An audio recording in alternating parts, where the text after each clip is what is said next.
I focus on keeping the streets safe and focusing on helping to keep people from being murdered and families having to deal with that pain. So I am working on a street cleaning project where I go through different areas of the city and clean up dirty areas, whether it's dirty lots, dirty streets, and it's pretty much a beautification project where I know firsthand the difference a clean environment can make for you. You know, if you are used to the slums, you're used to going out and just everything's a mess, trash all over the place, just everything is in disarray. You have a lack of respect for that area. You don't care as much. But if you go outside and that exact same place is just sparkling clean, it is beautiful, you have some plants out there, it creates a different mindset, because now you're looking at that and it's a natural human reaction. You know, when you first clean something, you want it to stay clean. So you take more pride in to taking care of that area. So I know you've all had a pair of new kicks. Don't front. Like you ain't had them new kicks and you wasn't out walking around like a penguin, like a duck, trying not to crease them joints. Don't front. So, you know, I use that same mentality, and new views create new vision. So cleaning up the streets, literally, helps clean up the streets figuratively. Yeah, I struggle with words sometimes. It's okay, but I can speak and I can read. But yeah, like seriously. So these are all different things that, you know, I did personally with what I do to figure out solutions to the problems. And so now the next step, you know, if you are planning on being a nonprofit organization, the next step would obviously be to get your 501c3 exemption. So that all of these different solutions that you're coming up with, you can start to benefit by having that 501c3 by getting grant money. So all these different things that you see that you can fix, different solutions, different programs that you can create. You can create specific programs to solve these solutions and get grant money. You can get other people to pay for the things that you want to do. Yeah, you can really get other people to pay for the things that you want to do.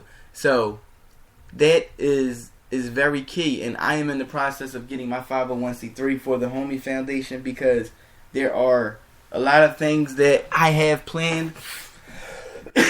And, you know, your grand vision is not the end of it. You know, you start where you start, but at the end of the... Oh, excuse me. I'm sorry about that.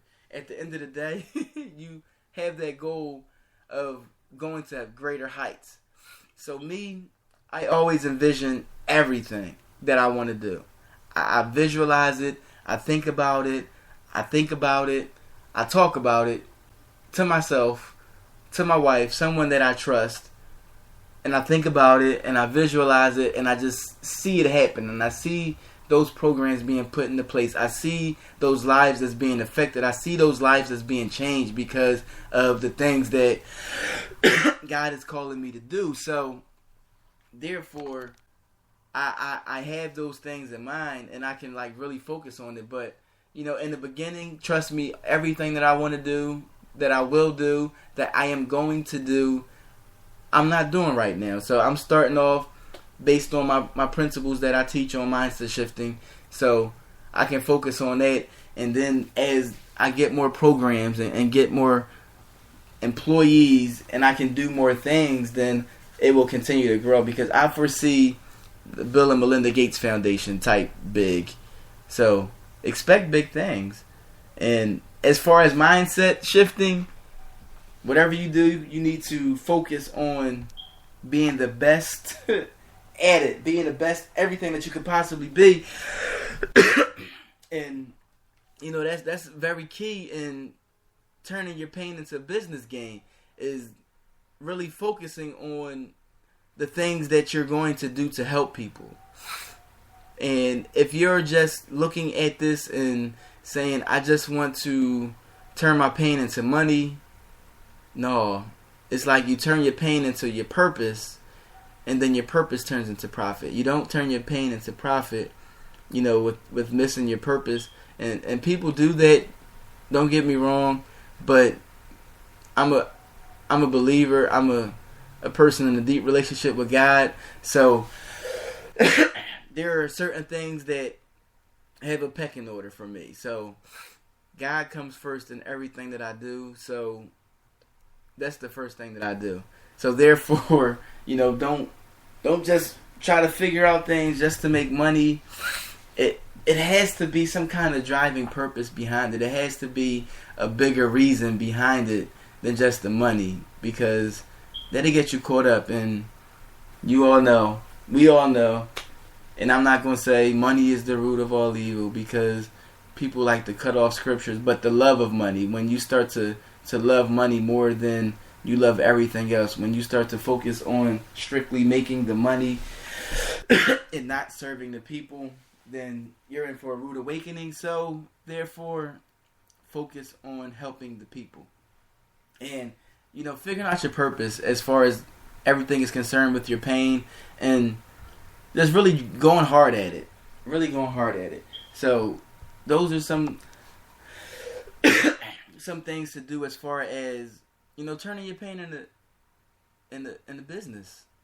It is a lot easier than people make it out to be, and we are trapped in this society where we feel as though we have to go to school for 16 years, get a degree, get a job that's not really paying you what you want to make, and in the meantime, a lot of us have accumulated these ridiculous student loans.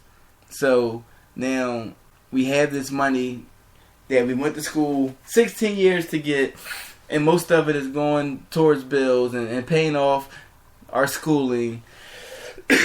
And then we work at this company, and we really don't grow to where we think we belong. We don't get to the point that we believe we are worth. And then we retire, and then we struggle, and then we're 60, 70 years old and have to go back to work and struggle. No, see,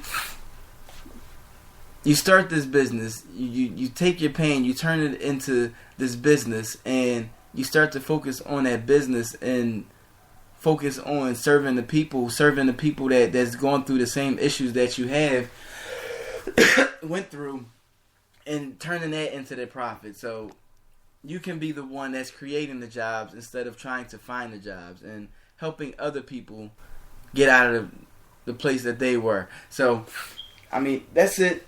I'm done for the night, y'all. That's really it for me. I'm struggling. I'm over here. I can't really breathe, and I'm struggling. So we had a short show tonight, but again, I thank you for tuning in. And any questions, comments, concerns, reach out to us. meltingpotradionetwork@gmail.com, and be sure to tune in at 10 p.m. to Love and Money with Connie S. Falls, and her guest for tonight is Jeremy Anderson. You don't want to miss this show. I appreciate it. I love you. Have a good night.